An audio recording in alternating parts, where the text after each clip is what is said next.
Everything anime and Hollywood taught you about samurai is a lie. They weren't badass warriors, they were actually stressed-out bureaucrats who wore way too much makeup. Picture a samurai. You're probably thinking of a stoic hero in black armor, ready to die for honor under a cherry blossom tree, right? Sorry to burst your bubble.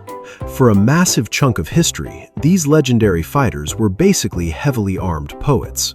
They complained about their monthly salaries and hadn't drawn a sword in decades. Just imagine a modern-day accountant wearing full armor, carrying a ridiculously expensive paperweight on his hip. Today, we're slashing through the myths. From glorified debt collectors to stressed-out government workers, here is the hilarious, messy, and bizarre reality of Japan's most famous warriors. Welcome to the BrainBoost English Podcast, the place where we turn dusty history into gold and help you level up your English without falling asleep. I'm your host, and today we are traveling back in time to ancient Japan. But we aren't starting on a dramatic battlefield. Instead, we're going to the muddy rice fields and the perfumed palaces of the Heian period, around the 8th to 12th centuries. This is where the story of the samurai truly begins, and trust me, it wasn't as glamorous as a Kurosawa movie. Picture this. The capital city, Kyoto, was the center of the universe. The aristocrats living there were the ultimate influencers of their time. These people didn't care about war or governing the country. They were too busy being aesthetic. They spent their days writing poems about the moon, having perfume-smelling competitions, and wearing kimono with so many layers they could barely walk. Their teeth were painted black because that was considered peak fashion, and they spent hours practicing their handwriting. They were basically the original soft boys of history, but there was a tiny problem. While the nobles were busy smelling flowers in Kyoto, the rest of Japan was a mess. There were bandits, rebels, and people who simply refused to pay their taxes. And since the nobles didn't want to get their expensive silk robes dirty by traveling to the provinces to collect rent, they needed some muscle.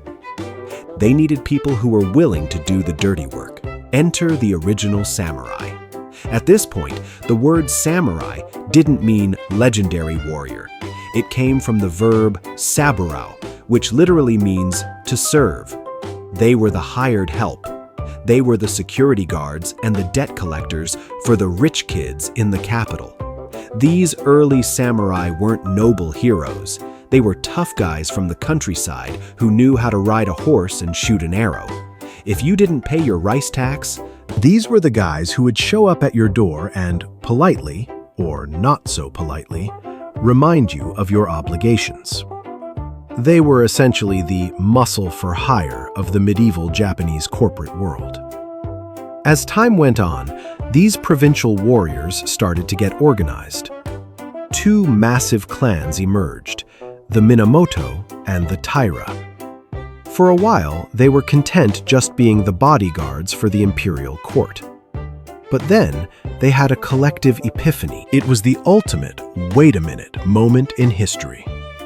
They looked at the soft, poetry-writing nobles in Kyoto, and then looked at their own very sharp swords.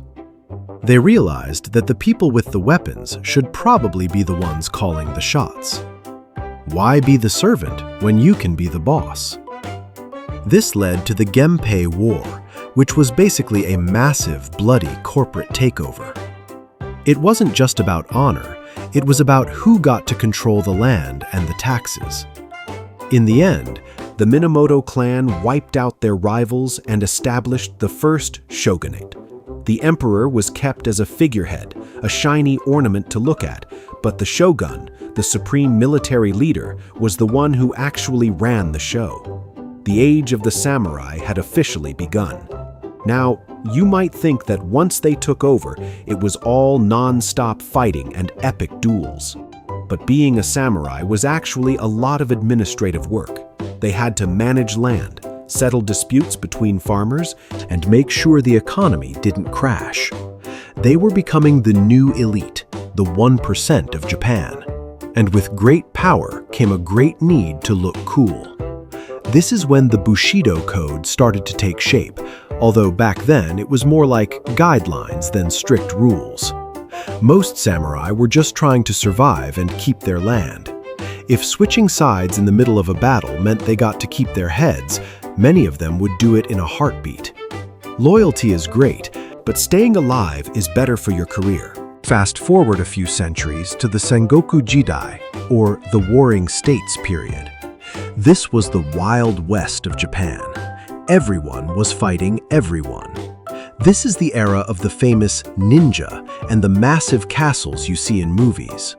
It was a chaotic, violent mess where a common foot soldier could rise to become a powerful lord if he was lucky and ruthless enough. It was the ultimate hustle culture. But after 100 years of constant, forceful retirement of enemies, a man named Tokugawa Ieyasu finally won the Game of Thrones. He unified Japan and kicked off the Edo period. And this, my friends, is where the story gets really weird. Tokugawa was a smart guy. He knew that if he had thousands of highly trained killers sitting around with nothing to do, they would eventually start fighting him. So he came up with a brilliant plan to keep them busy. He created a period of total, absolute peace that lasted for over 250 years. Imagine being a warrior trained from birth to be a killing machine.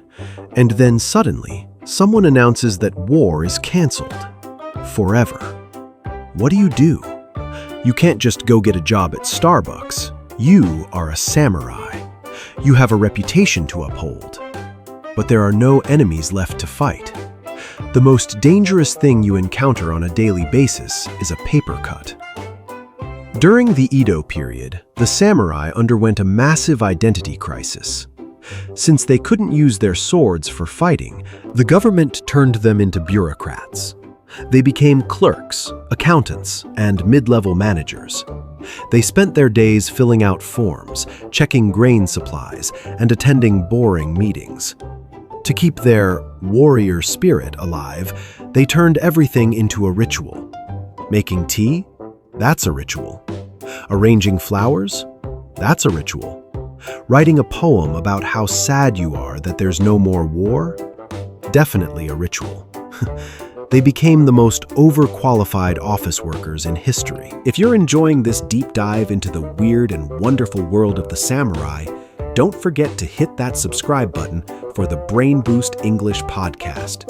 We've got plenty more historical madness coming your way to help you master English while learning things your history teacher never told you. So, the samurai were now sitting in offices, wearing fancy armor for ceremonies and carrying swords that hadn't tasted blood in generations. But while they were busy perfecting their tea ceremonies and worrying about their rank in the government, a giant storm was brewing across the ocean.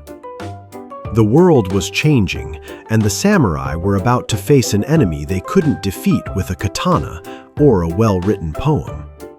Before we get to those giant, scary ships, we need to talk about the elephant in the room: money.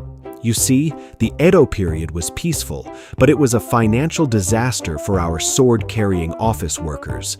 Here is the funny thing about the Japanese class system at the time. At the very top, you had the samurai. Below them were the farmers because they produced food. Below them were the artisans. And at the very, very bottom, despised by everyone, were the merchants. Why? Because they didn't make anything. They just moved things around and made a profit. But here is the ultimate twist of irony. The samurai were paid their salaries in rice. A unit of rice was called a koku. For a while, this worked fine. But as Japan experienced centuries of peace, cities grew, roads improved, and a massive commercial economy exploded. Suddenly, rice wasn't cutting it anymore. People wanted coins. They wanted cash. So, the samurai had to take their rice stipends to the merchants to exchange them for money. The merchants, who were supposedly the lowest of the low, ended up controlling the exchange rates. Over time, the cost of living skyrocketed, but the samurai salaries stayed exactly the same. Imagine getting paid the exact same wage for 200 years while inflation goes through the roof. The result? The proud, noble warriors became incredibly, hopelessly broke. They were drowning in debt to the very merchants they were supposed to look down on. It was like a modern billionaire having to secretly beg for loans from a street food vendor just to keep up appearances. It got so bad that many samurai had to take on side hustles. Yes, the fierce warriors of Japan were making umbrellas, crafting bird cages, and farming vegetables in their backyards just to make ends meet. Some of them even pawned their armor. The most embarrassing part?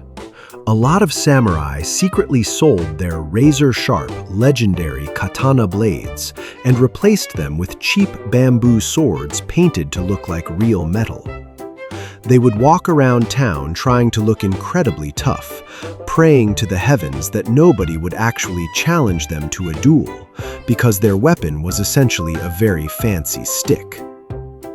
So, you have a ruling class of cash-strapped, umbrella-making bureaucrats carrying fake swords. This was the situation when reality finally knocked on Japan's door, in the form of Commodore Matthew Perry and his fleet of heavily armed American steamships in 1853.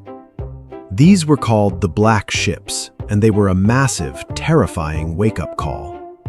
The Americans essentially pointed giant cannons at the Japanese coast and said, "We want to trade, and we will not take no for an answer." The samurai government panicked.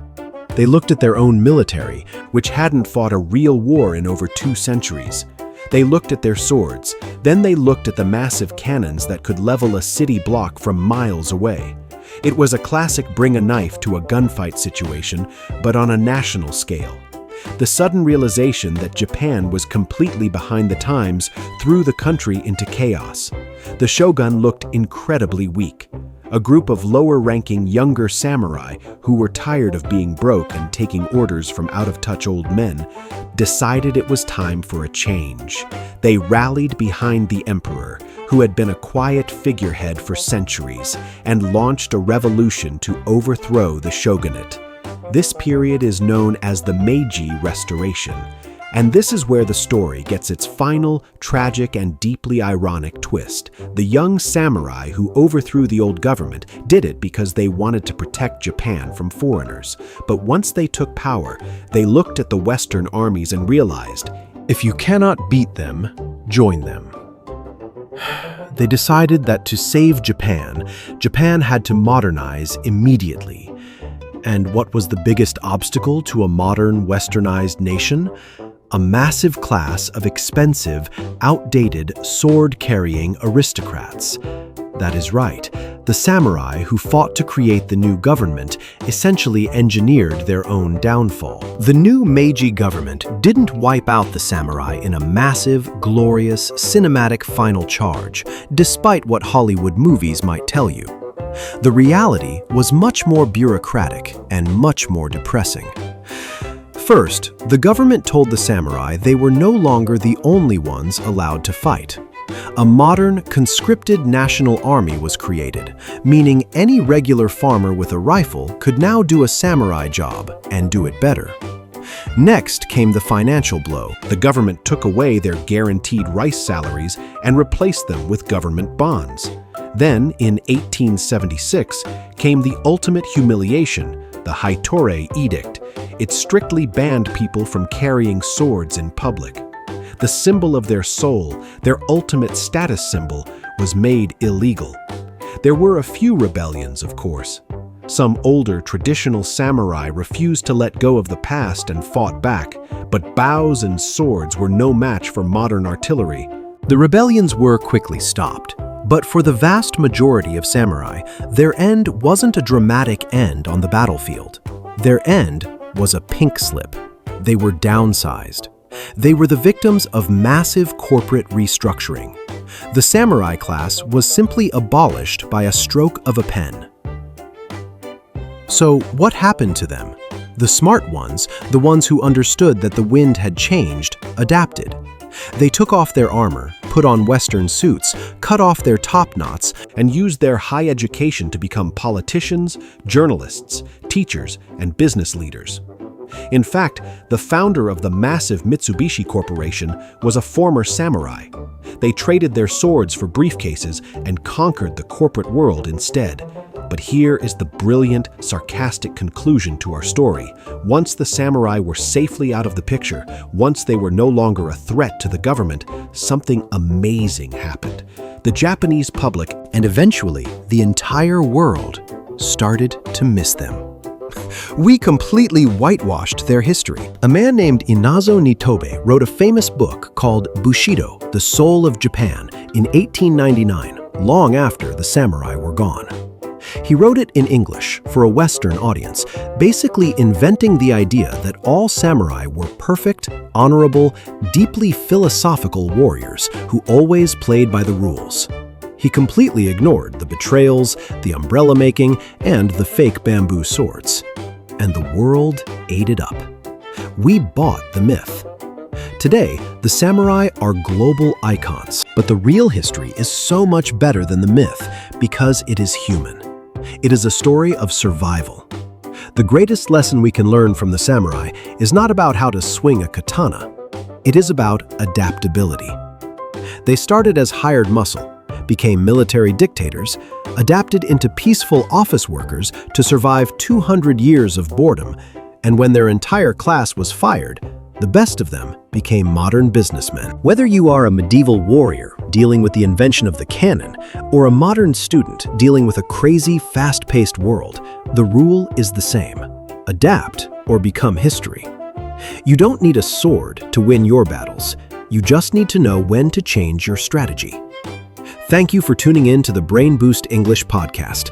Keep learning, keep questioning everything, and I will catch you in the next crazy chapter of history.